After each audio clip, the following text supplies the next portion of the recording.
I don't think truth oftentimes is the first thing that draws them in. Do you?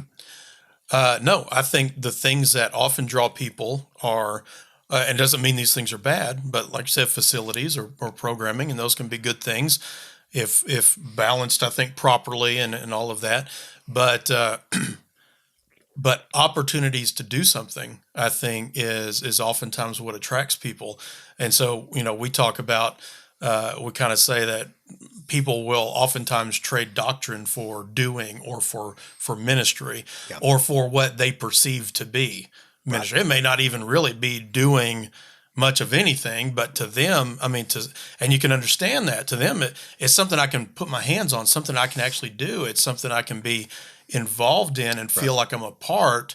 Well, then there might be a church on the other side of that thinking saying, well, we're preaching the truth. We're going to be sound in the doctrine, yet they do nothing, while this other church over here, maybe they're a little looser on things, or they don't, they're whatever. They're a lot more open on things, and they don't hold that in the high, the Bible in the highest regard or whatever.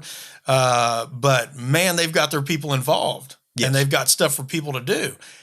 People, I think, oftentimes will choose that over doctrine. I believe you're right. And I believe they'll choose love over doctrine all day, every day. Yeah. If I feel like that you care about me and that you love me and that your church family makes me feel welcome, I think that that's a draw quicker than truth is. Right, wrong, or indifferent, I think it is. And I think people, are drawn to, when Wissam was here a few weeks ago, he talked about this, but people are drawn to maybe the beauty of Christians and the goodness of Christians, and truth is probably third or fourth on the list, right? Yeah.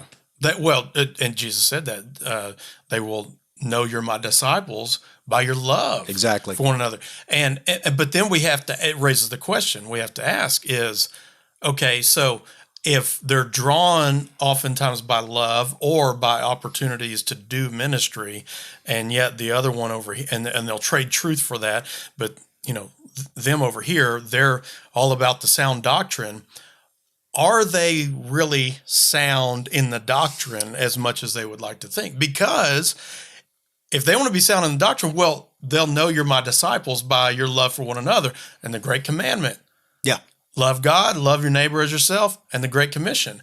So how sound are you really when you're sitting here playing that record on repeat, banging that drum, and not love, and yet over here they're offering? So which one's right? Well, and the challenge is people shouldn't have to decide between the two. No, because you can be both.